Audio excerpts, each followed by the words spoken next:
Halo, selamat datang di channel Tani Gumek. Salam pertanian. Sahabat, di video kali ini saya akan berbagi pemupukan kelapa sawit menggunakan kapur pertanian untuk persiapan sebelum aplikasi pupuk kimia. Berapa dosisnya per batang untuk tanaman kelapa sawit usia 3-8 tahun seperti ini, sahabat. Ikuti videonya sampai selesai.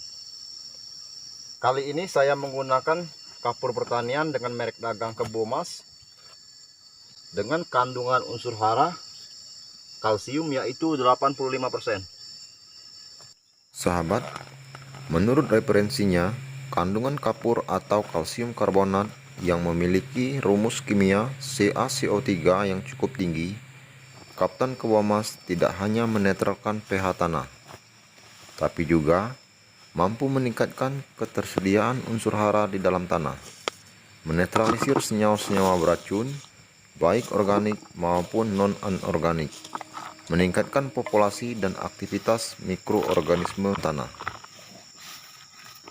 Sahabat, dosis kapur dolomit untuk kelapa sawit tanaman menghasilkan umur 3-8 tahun yaitu 1-1,5 kg per pohon dengan rotasi 6 bulan sekali atau minimal 1 tahun 1 kali.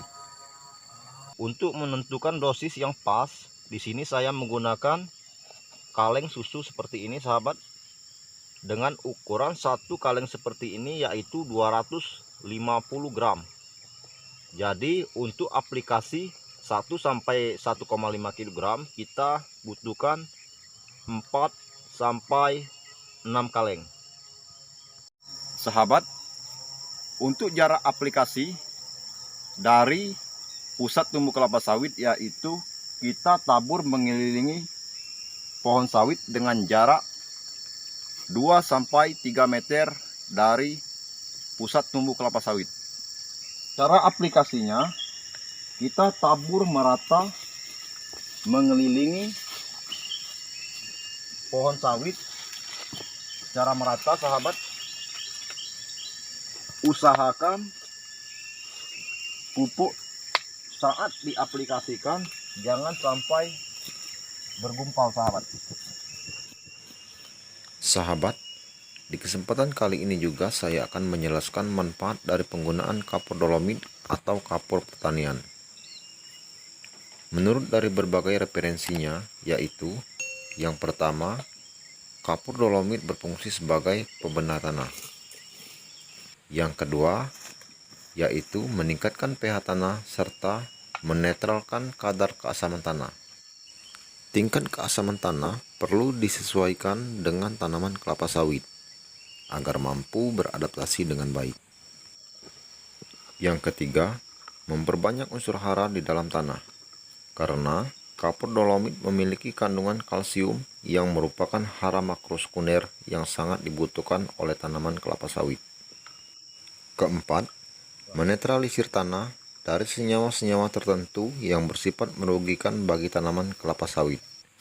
Kemudian yang kelima, memungkinkan penambahan populasi mikroorganisme pada tanah. 6. Dapat membantu memicu pertumbuhan tanaman kelapa sawit. Dan kemudian yang ketujuh, membantu menghijaukan tanaman kelapa sawit.